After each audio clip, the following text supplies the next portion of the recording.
Are you the quantum mechanics? Yes, we are the Quantum Mechanics. We're the paranormal podcast for the believers, the doubters, and everyone in between. We have a new Patreon. Thank you very much to Bev for joining us at patreon.com/TQMpod. As we always say, it really helps us support the podcast. You get our episodes generally a week early. You get the exclusive episode, Ben and Peter's Extra Scoop. And I think we're going to have a pretty good one this week because we've both got some interesting stuff to talk about. And access to the Discord server, lovely community. And thanks to all of you who've joined us as a Patreon. And thanks for Bev for joining us. Patreon.com/TQMpod if you're interested, or follow the link in the show notes. I think there's talk of a secret handshake for everybody who is a mechanics assistant. A bit like the Freemasons. Yeah. I think we'll have to start it off, maybe, at an event where we meet some people, and then we'll just wink and say, pass that on. Does it involve a cucumber and a strange handshake? I've bought a variety of vegetables. We'll try each one and we'll see where we end up. We should go for like a kind of really kind of obscure one. Yeah, it involves a star anise. Yeah. And a secret bow. Oh, a star anise would be good. And then you could say, have you passed the star anise? Yeah. And people will know what you're talking about. Yeah. That could be a new tier of Patreon, couldn't it? The star anise.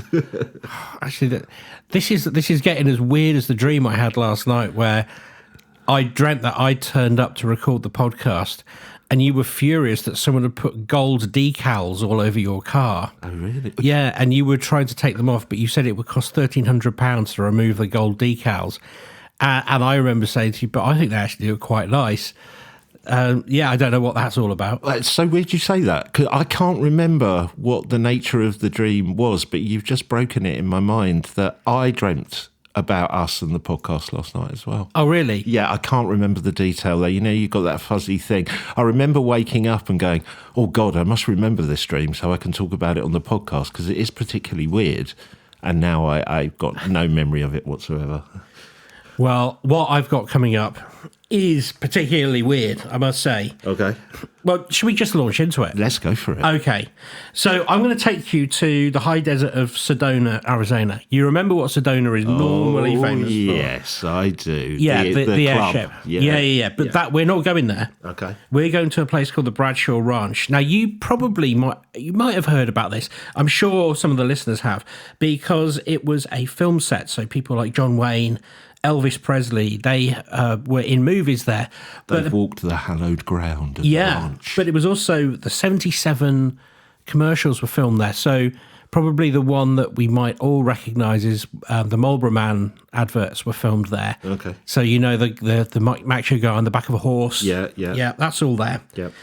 But then in 1992, things got a little bit weird. And it's so weird that I'm going to talk to you about how this place might have become, and bear with me, a quantum microtubule interface. Oh, yay. I thought it was going to be that. I thought you did. So I'm going to be involving some of the work from Roger Penrose on this. It's basically an astonishing paranormal story that we can overlay some science on to see if the science makes any sense. And because we are the quantum mechanics, what better place to do it than in the quantum mechanics realm? Well, I was going to say, it's one of the few times we've actually managed to combine on air the quantum mechanics theories and the paranormal. I was very pleased, but I tell you, I got into reading Roger Penrose books. I mean, I've done it before, but it really, I've had to feed some stuff into AI to kind of help it, please explain this to me like I'm five. And then it sort of makes more sense. But let me just explain a bit more about this ranch, because Bob Bradshaw bought it in 1960, and he is described as a quintessential Westerner. He's a movie set carpenter and a photographer, but also kind of a rugged man, very much like ourselves. Yeah. That's a good combination, though, isn't it? You can stand at the saloon or the bar and proudly say that's what you do. Yeah, exactly. Yeah. And he built a town called Bitter Creek, and this was basically the backdrop for all of these movies and adverts to take part in, to play in front of. Yeah. And as we go through the story, the other thing I want to introduce you to is the concept of biocentrism. So this is a concept championed by Robert Lanza, and this is the idea that the universe is built on consciousness. We've sort of spoken about this before, right? But reality doesn't exist without an observer to collapse the wave function. So is it possible that enough observers or people at a destination who are seeing something that is unreal can change reality in reality? That doesn't make much sense, but bear with me. Okay. So basically, at the moment, we've got this idea of biocentrism and we've got the Bradshaw Ranch. How are they coming together? You might well ask. That frog is still there. Shall I ask? Ben, how are they coming together? Well, it all starts in 1992 with Bob's wife, Linda Bradshaw. Right. So she said, well, okay, so we've spoken about sci-fi portals, and we've spoken about time slips, and probably the most famous ones, going back in time 200 years in Paris, and we even spoke about Stuart Lee seeing things in a cathedral. Yeah. Linda Bradshaw sees something very similar, but not exactly the same as a time slip. I think basically the only way to do this is just give you a little sound bite from her. So this is her own words. I was walking towards the canyon on a day that felt unusually static. That's an interesting way of describing it. We hear about this quite a lot. The air felt thick, like the moments before a thunderstorm when your hair stands on end. I stopped near a patch of desert scrub and the world just shifted. In front of me, about 30 feet wide, was what looked like a window into a different time. Right. I didn't see the rocks anymore. I saw a lush green harbour. I saw sailing yachts with white hulls bobbing on water, so blue it looked artificial. People were walking on a boardwalk in 1940s style floral dresses and fedoras. They weren't ghosts, they looked as solid as I did. But they were walking through a landscape that didn't exist in Arizona. I could even smell the sea salt. I could hear the slap of water against the hulls. It lasted for a minute and then the frame just dissolved. I was standing back in the dust, clutching my camera, and I was shaken. Wow, that's an incredible thing to see. You said clutching her camera. I'm assuming not. She didn't take a photograph. No. Well, so could she have taken a photograph? And this is very much the point that I'm going to be bringing up, because is there quantum kind of implications of taking a photograph? Yes and no. Yes and no. Oh, that's so Schrodinger's cat of you. But let's talk about what could be happening. Because I'm going to keep talking about the science as I intermingle the story into it. Good. So Roger Penrose and Stuart Hameroff developed something called the Orch-OR theory, Orchor theory. And they argue that consciousness originates from quantum computations in microtubules, tiny structures inside your brain's neurons. And they suggest these quantum states don't just stay inside your head, they interface with the fundamental geometry of space-time.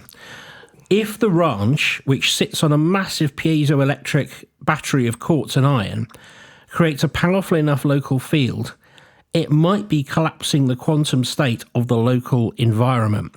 And this notion really got me interested, because this could explain other things that people have seen. So we stop thinking about time slips as being something where we're looking back in time in reality. We're actually looking at reality, but as imagined in somebody else's head or in your own head. Yeah. It'll become a little bit clearer as we go on. Well, I was going to ask, I know you've done some research to have it explained to you as a 5-year-old. I wondered if we could go a couple of years below for me, like a 3-year-old, because, but you'll probably get onto it. Well, let's put it this way. Linda wasn't seeing a vision. She was witnessing a localized quantum superposition. 2 different versions of the world occupying the same space just for a few seconds. the collapse of the wave function occurred in such a way that she could observe a different branch of reality. And you said they were kind of 1940s clothing? Yes. When did this happen to her? 1992. Okay, so there is a time element to this. Yes. Well, it's not like she's looking into the same time. Well, who knows how it's developed in that? Oh, that's a really stupid thing to say, because life may have developed in that way, in that alternate reality, mightn't it? That's very much the thing here. So rather than seeing back in time, because that part of Arizona, it's never looked like that. Yeah. It might well have had sea, but it's never had harbour and people walking along a boardwalk. Certainly not in the 1940s, if that's the clothing. Yeah. No, exactly. So what she was seeing was not a time slip. It was something other. And that's why this is so interesting. But, and this is why I'm interested in the story as well. She didn't just see pictures of pretty harbours. This place also had residents. So when a little bit later, she is on her own and she walks into a barn on this 90 acres. As I say, it's a film set, so there's a lot of buildings there, but she's on her own. And she says she hears what sounds like thousands of people talking. Here's a quote. "I felt someone brush against my shoulder. I spun around. There was no one. Then another bump on my left side. It felt like I was walking through a crowded subway terminal at rush hour. I heard the clink of glasses, muffled laughter, and a woman's voice speaking in a language that sounded like French, but a lot faster. I put my hand out and could feel pockets of cold air where these invisible people were supposed to be. The sensation of being crowded in an empty field is a terror I can't adequately describe. Mm-hmm. It feels like your senses are betraying your own very existence." That's an interesting way of putting it. Your senses are betraying your own existence. Was this the same day as the portal, or relatively the same time? Or This is in the same year. Okay. It's a little later. Wow, what a thing to kind of I get why that would be incredibly spooky. No one around, yet it feels like there's thousands of people around. That's really odd, isn't it? Yeah. But again, I'm taking these phrases as they come and then overlaying the quantum entanglement. So the idea with this is that perhaps these invisible people are just being witnessed from another frame in reality. So you're not being haunted by ghosts. That's not what this is. You're walking through, I guess. So I use the word signal bleed. That isn't the word that anybody else is using, but it made sense to me. Yep. A signal bleed of a crowded 1940s boardwalk or a party that you're going through now. And that party and crowded boardwalk are existing right now. They're just in a different frequency. Yeah. And the microtubules are picking up the data, but your physical body can't interact with it fully. Yeah. So basically, you're picking up on a branch of reality that is reality, but our physical body isn't in that reality. But there is something about that particular area. Some people might call it a portal area, but it is suggested that it's because it's on this particular piezoelectric, I guess, firmament. So if we go with what she's saying, that does imply there are different types of portals in that sense. There's the kind of visual portal, and this one sounds like it was an audio only experience. Yeah. I tell you what this reminded me of a lot. Not that it plays any part in the story, but that scene in The Shining when he goes into the hotel bar. Yeah. That for me was like, I think that is probably what she was feeling. Yeah. So this is what happens. Interestingly, is that this does attract attention, but not the kind of hand flapping front page of a newspaper type attention.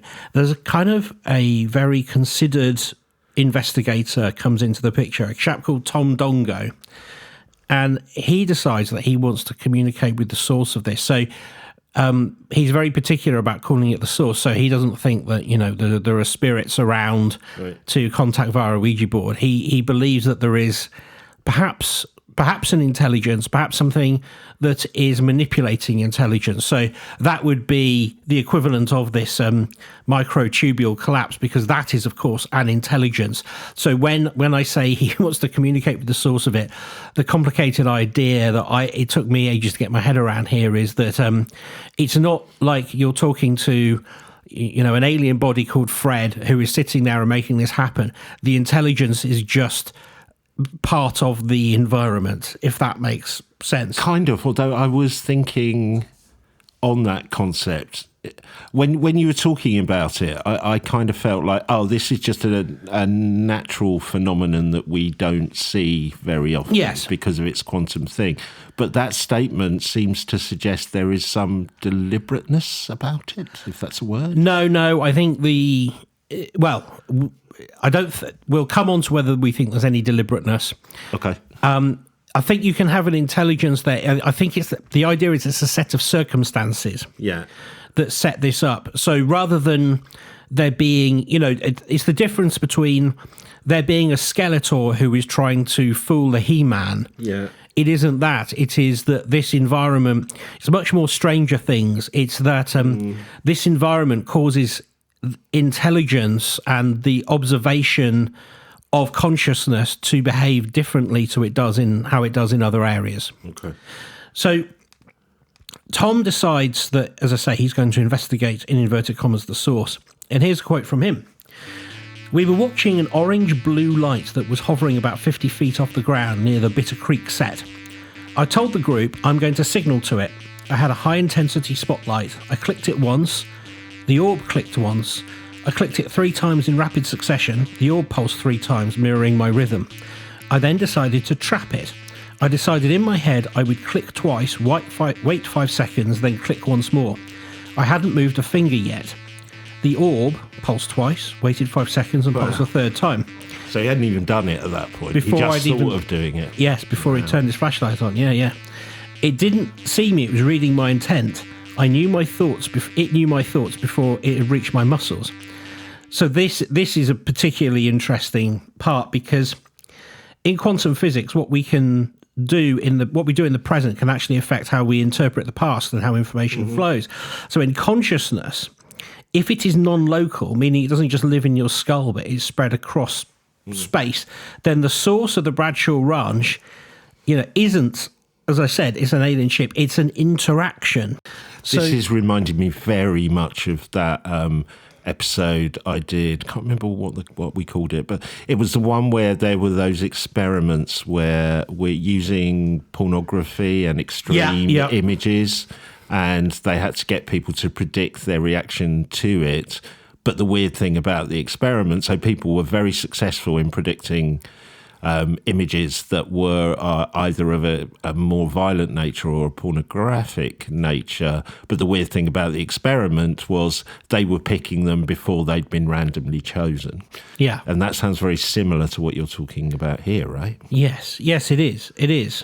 And I think what that experiment was trying to do was show that the human brain is interpreting time in a way that time doesn't necessarily follow. Our perception of time might not necessarily be the essence of time. It might not be how it behaves, in inverted commas, in the real world, outside of our own conscious experience. And some of, not all of it, but some theories on that have been connected with almost a singular universe that we're all connected to as well, I think. Yeah, that's right. Yeah.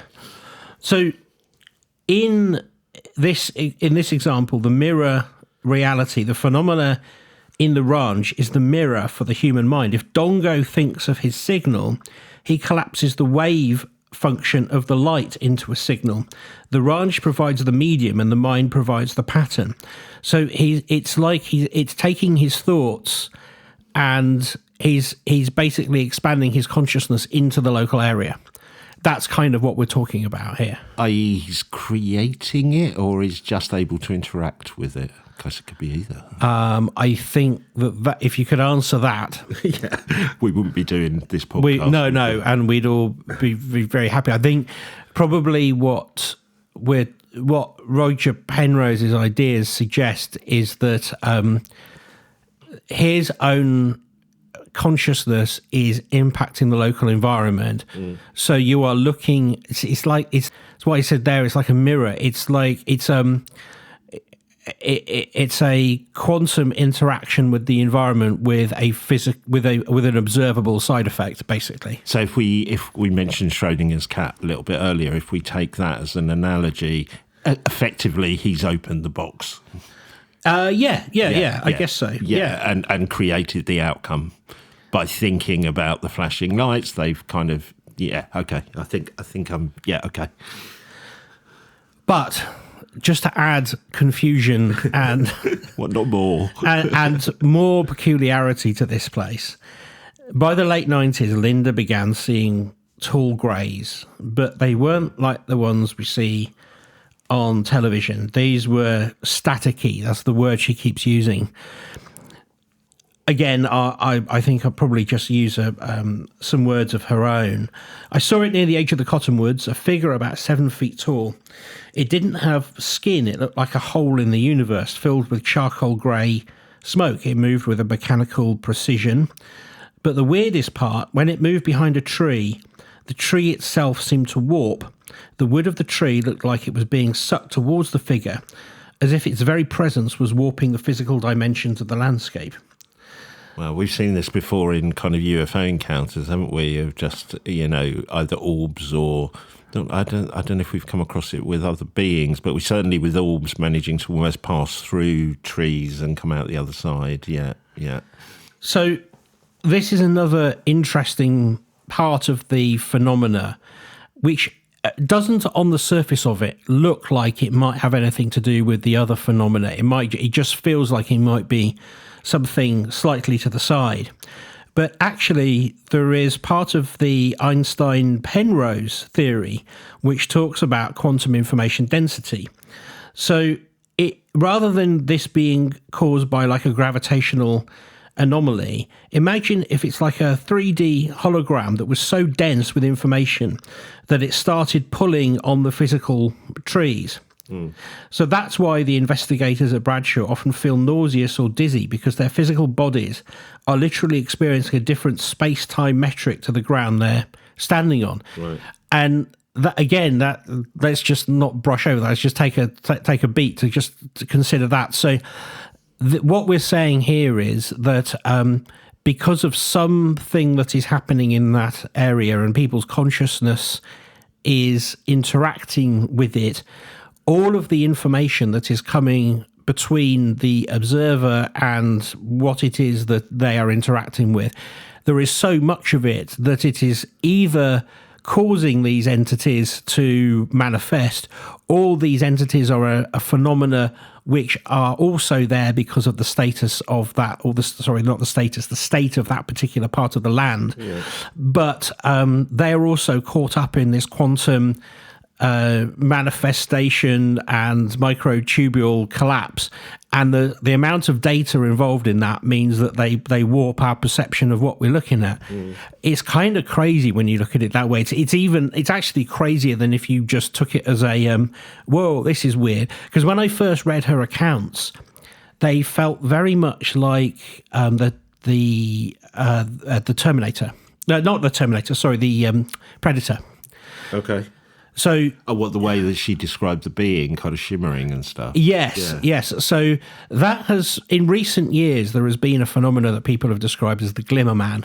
So a lot of people, a lot of hunters in America have described seeing something similar to what the effects are in that Predator movie. So if you remember, or you haven't seen the movie, it becomes invisible, but you can see where it is because it warps the surroundings. So it's like looking through a piece of glass that is curved, and that's how you can sort of spot it jumping around. But as it turns on and off its own systems, obviously this is part of the film lore. This is not an observed thing. Yep. It kind of goes fizzy and fuzzy, and it comes in and out of existence. Well, that is what this effect here is that they're talking about. And I just thought it's kind of like interesting that idea persists between an observed thing, which may have a science explanation, and fiction. It always seems to be the way. It's sort of the image it's bringing up for me as well is, those versions of the Invisible Man, like when they're out in the rain and you can see the outline of the Invisible Man because it's raining or whatever, or going through some dust or something like that. Interesting, yeah. So the phenomena carries on for a number of years, but it doesn't change anything. So it doesn't mean that they can't make money out of the ranch and nothing. They're not spooked out of it. They just see it as a phenomena and are, I guess, the way, from what I read, they're interested, they're somewhat spooked out, but it's not going to change the way they see the world particularly. And sorry, just so I can go back, because you may have answered this already, but I can't remember now. So far, has it just been this one person that's been experiencing all this? No, there's been more than one. Oh, no. Yeah, so Linda is the first, but then others do. Yeah. There's plenty of eyewitnesses. Dongo, the researcher. Those are just the interesting bits because there's so many other stories. Okay, cool. And there are some things that are similar to Skinwalker. I was thinking Skinwalker maybe because it's a ranch, but there are, again, you can see why, like the mythology of Skinwalker Ranch has UFOs, has cryptids, has almost ghosts and spirits around it. Now, this all might be the same phenomena, but it's very similar to that. And this seems like a clearer definition of why those different types of paranormal activity could be seen in one place, doesn't it? Yes, it does. It does. But if it's possible, it gets a little bit weirder and a little bit more chin scratchy. Okay. Because by 2003, they've sold up. They've left the ranch. They're getting on a bit. They don't have any desire to run a film destination anymore. And in fact, the work has kind of begun drying up. Right. And the Forest Service buys the ranch. What's interesting is, as soon as they do that, the public is banned, high security gates go up, and there's 24/7 surveillance. Now, there's a good reason given for this. The government say they're studying cottonwood trees. That old classic. Yeah, it's the old. How are we going to stop them coming in? It's the cottonwood trees. Don't observe our cottonwood trees. Why do we, let's go with it. Why would they need to have 24-hour surveillance on cottonwood trees? Don't know. Okay. Don't know. Okay. But there is an interaction here with Skinwalker Ranch because you've probably seen there is a show called Beyond Skinwalker Ranch, and this is like an investigation into the phenomena around that ranch and in similar places. They tried to launch drones over the perimeter, and what happened was their drone suffered from GPS spoofing.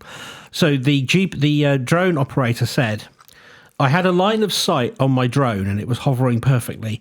Then on my monitor, a warning flashed saying it was in a restricted airspace and military base detected. Wow. I looked at my FAA charts. There was nothing there, but the drone started behaving as if it was in a wind tunnel being pushed back by an invisible hand. My sensors reported a massive spike in 1.6 gigahertz radio frequency.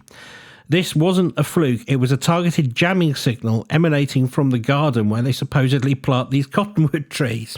Okay, so this isn't Skinwalker. This is this ranch you're talking about. Yeah. Wow. So they decided to come along to this ranch and just go and have a look to see why the government had shut the place down. That's a hell of a lot of security to protect the observation of cottonwood trees. Yeah. And having this drone spoofing technology. So 1.6 gigahertz as well is a frequency of kind of high strangeness. Why 1.6? So recent quantum research suggests that biological systems, human microtubules included, might be sensitive to the gigahertz range of EM radiation. If the government is using directed energy to blanket the ranch in 1.6 gigahertz, they're not just perhaps jamming the drones. Are they trying to jam the portal, or are they trying to signal back? So this is a theory that has been doing the rounds in the research community that is based, that is looking at the Bradshaw Ranch, there is this idea that what that drone encountered was somebody trying to summon, or when I say summon, that sort of goes back on what I was saying before, but open the portal, try to understand whether it is possible to control this phenomena, because that would be the ultimate weapon system, wouldn't it? If you could open and control this, because what you're controlling, again, I'll say it again, it's not necessarily you're controlling a being from another place. You're controlling the perception of reality for anyone who has a consciousness observing it. But that would be very handy on a battlefield. Bingo! Yeah. You could potentially, and here's the words I came up with, stabilize a quantum bridge. You could create a persistent rather than accidental overlap. If the Forest Service are holding this ground, they might have the world's only permanent quantum portal lab. A bit like a Stargate. That's exactly the words that was going through my head. Yeah. So the difference obviously being that a Stargate is a dimensional rift, but the beings in there are very real. Yeah. We don't know whether the beings here are real. So those tall greys, it is a mystery as to what they are, because they might just be an egregore. They might be something that is created from the expectation of the observer. Yeah. Or it might be a view into the other reality that you can only see in these thin veil areas. Thin veil is a much easier way of describing a quantum portal. Yeah. So what began as a bit of Hollywood theatre and ends with, we go get shadow people, then we get this weird behaviour with the drone. What is really going on here? So I've tried to put this together and come up with my own conclusion, because nobody else had really got a conclusion. So according to Penrose, consciousness is the process by which the possibilities of the universe become reality. It's something he calls objective reduction. Okay. Usually this happens billions of times a second, creating the smooth reality we experience. The Bradshaw Ranch, which has some kind of unique geology, a history of human projection, so that's all the films and everything that were there, all the make-believe that happened in that one place. Okay, that's very Tolkien-esque, that kind of concept, isn't it? Because you have been creating fantasy there, it makes it a place of fantasy. Well, it might be that there were all sorts of different and unusually shaped waveform collapses. So as all these people go in and play different characters, right, is it potentially possible that all of that acting in one place creates this this perfect environment for this portal to open up? It's a place where the universe, it hasn't made its mind up yet. That's where I'm coming from. And you might scratch your head and go, well, what do you mean by that? Well, if this place is open to that kind of behavior anyway, this just adds extra confusion to what's going on over the top, because, like I said, if this objective reduction, which is the possibility of the universe becoming reality, we're just throwing different possibilities in by pretending this place is, being run by the Marlboro Man, or Elvis Presley is singing some songs there.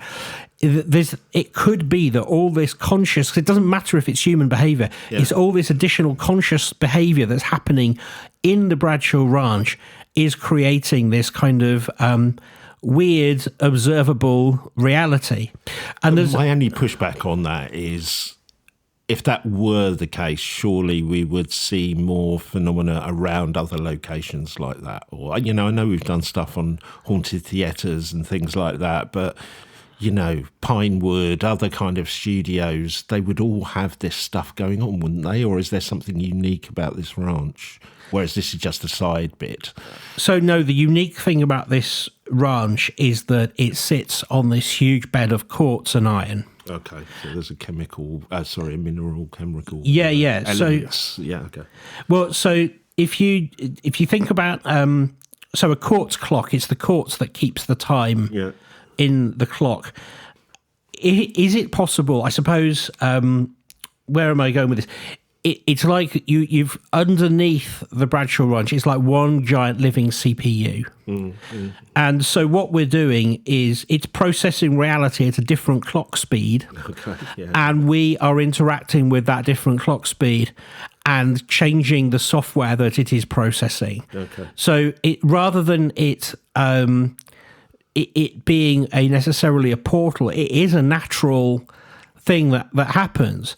And this would add credibility to, for example, people like shamans and medicine men from tribes and ancient cultures who consider different parts of their environment to be sacred. It could be that they can find the way that their consciousness interacts with the world differently in those areas because of something completely natural. It doesn't denigrate what they learn from it or what you take away from it, and nor does it denigrate the grandiose impact that experience might have upon you, whether that be fear or elation or whatever. But it does mean that it's not... it's something that we can understand a little bit more.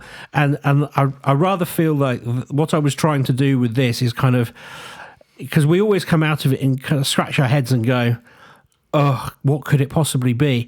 This provides something of a way of a potential explanation.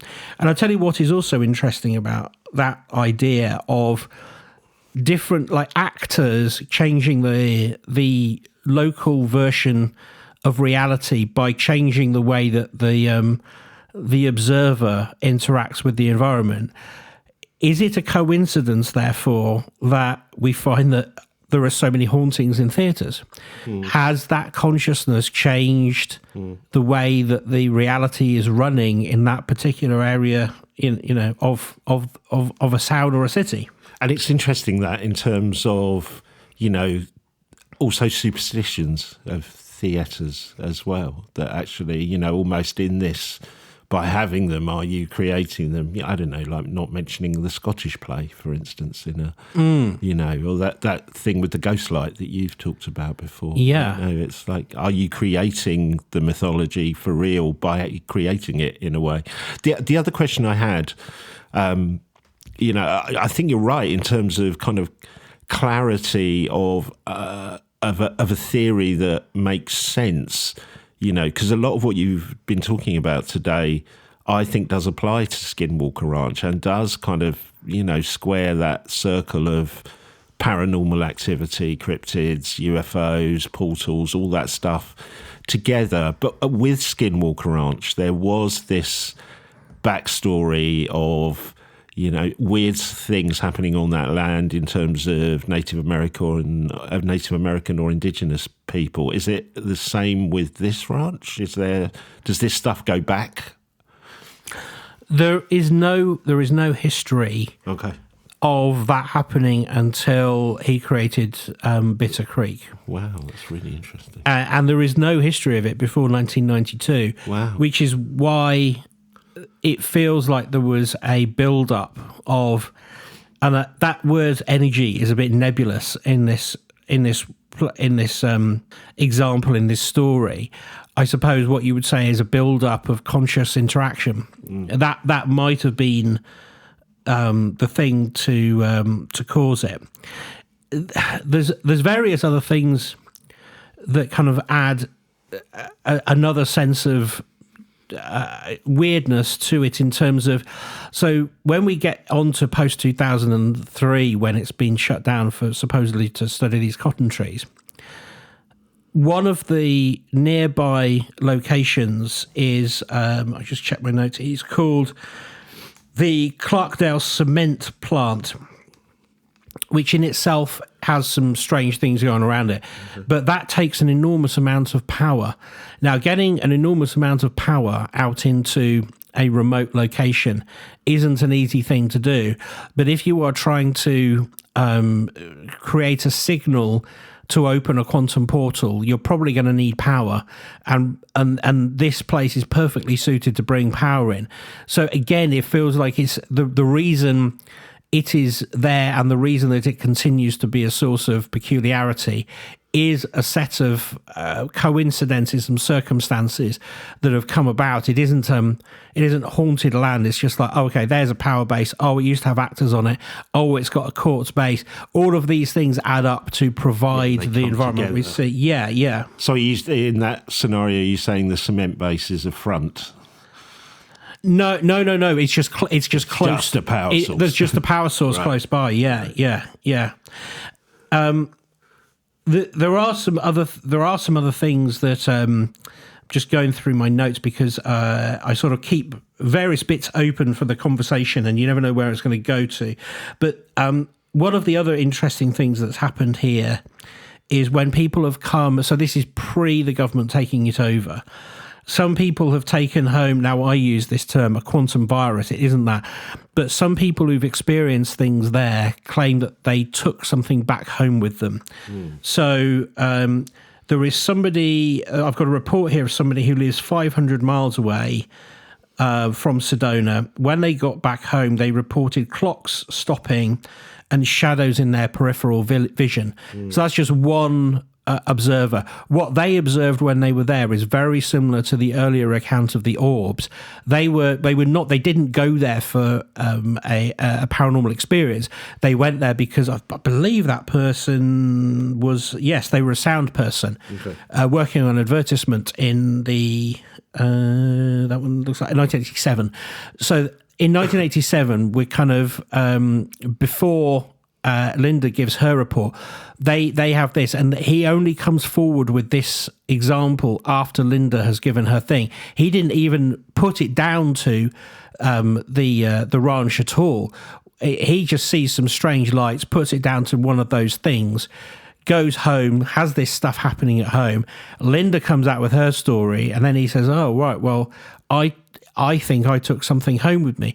So this notion of the hitchhiker again is a little bit peculiar. It sounds very like ghost spiritual rather than paranormal. But what if that environment causes a sort of a reverse effect in your own consciousness, and you start having a slightly different experience of the world temporarily because you've become entwined with whatever the environment is there at Bradshaw. Or you in some ways have learnt to see things that you couldn't see before. Correct. You've just unleashed a power, and that would also work with the cliche that's often used of, once you look at the paranormal, it looks back at you. Well, maybe it's not that. Maybe it's just you've engaged or come into an area like this ranch where it's released something either in your brain or your psyche or your connection with the universe. Wow.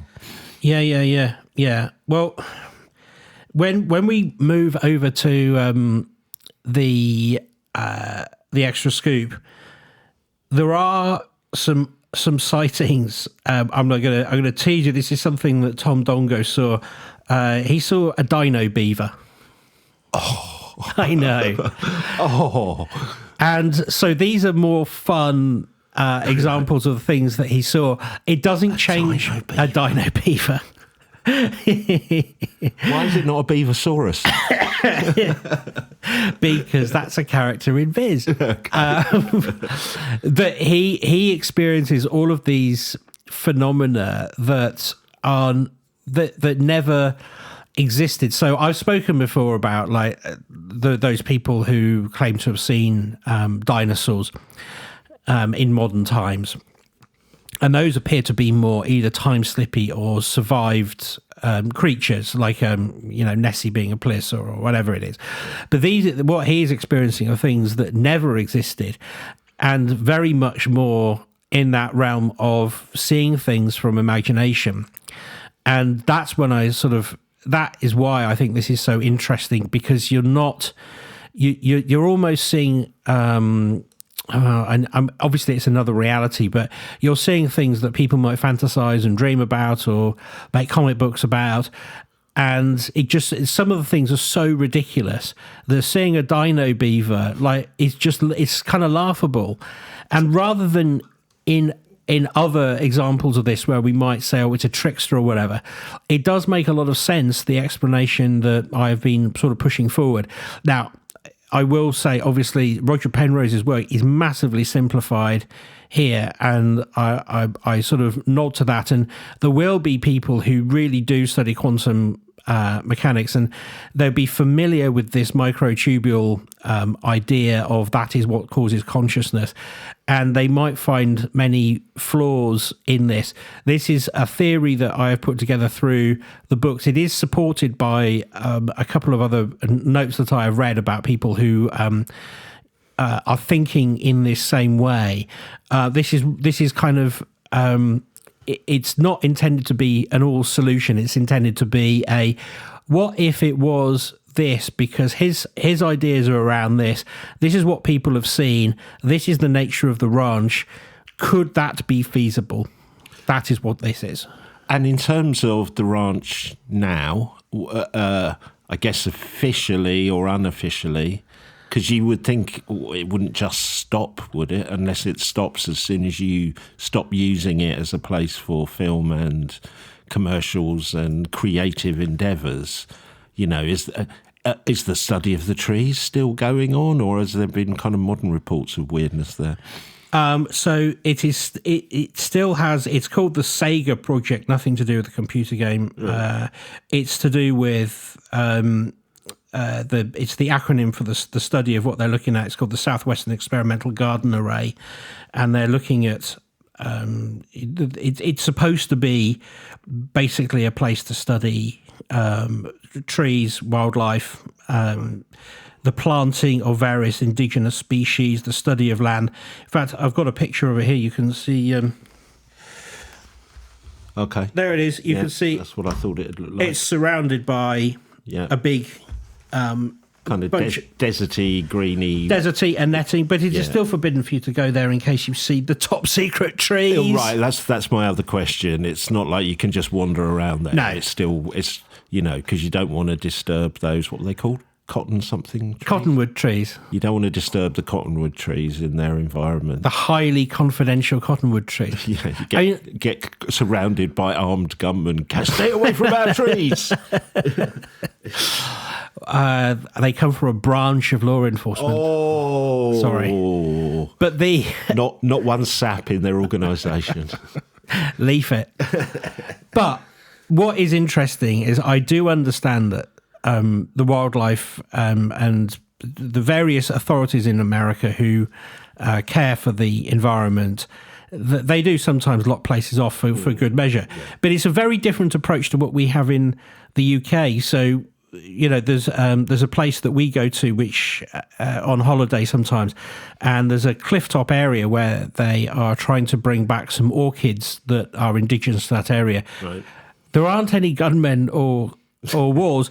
There's a big picture thing up where you can learn about the orchids, and then someone's put "keep off the grass," and you can just walk past, and they go, "Oh yeah, I think I can see one of those orchids." Don't walk on the grass. No, I won't. That's okay. My name's Captain Jack, Orchid Division.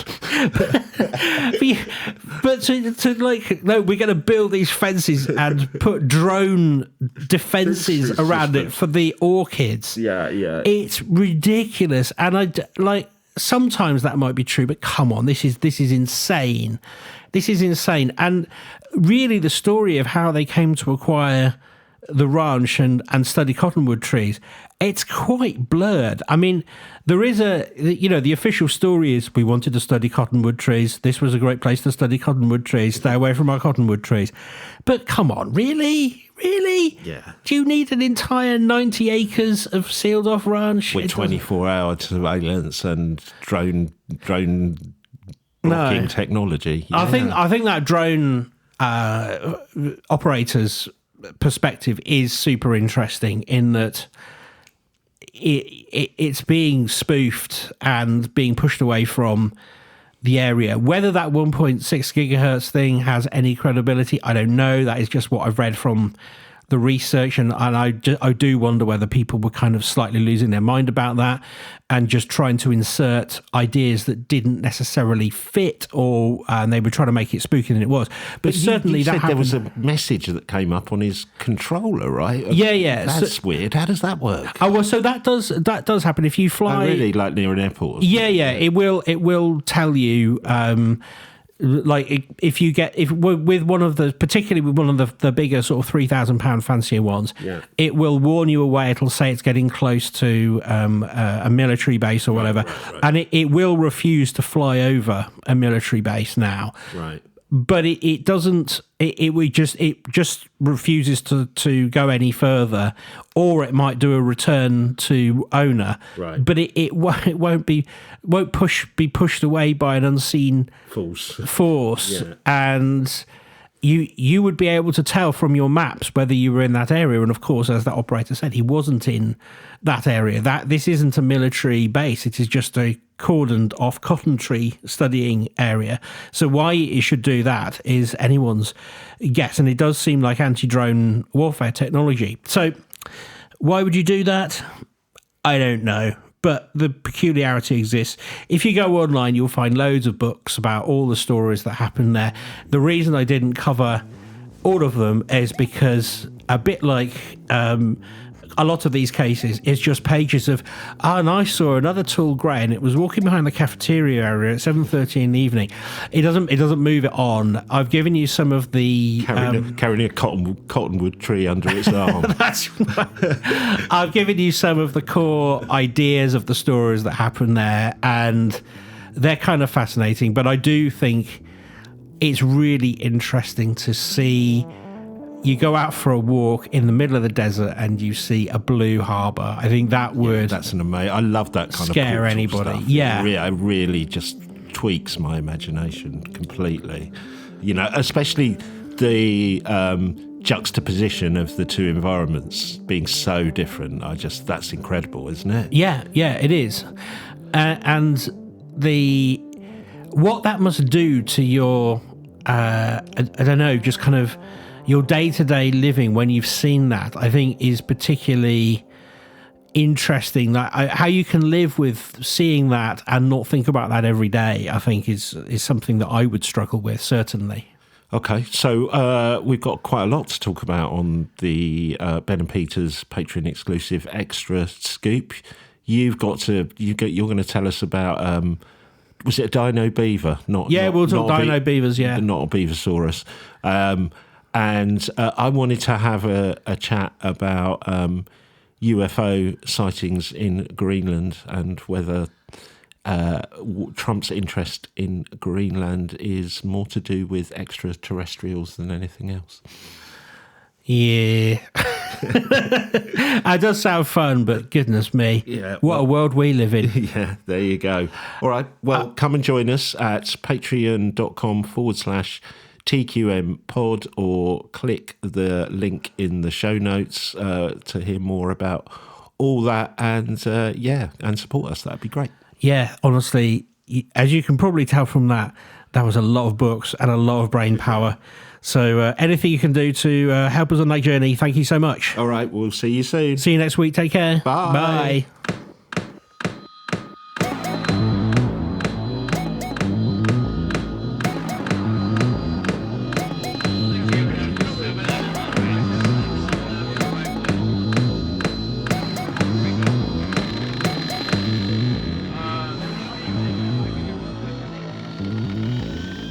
Are you the quantum mechanics?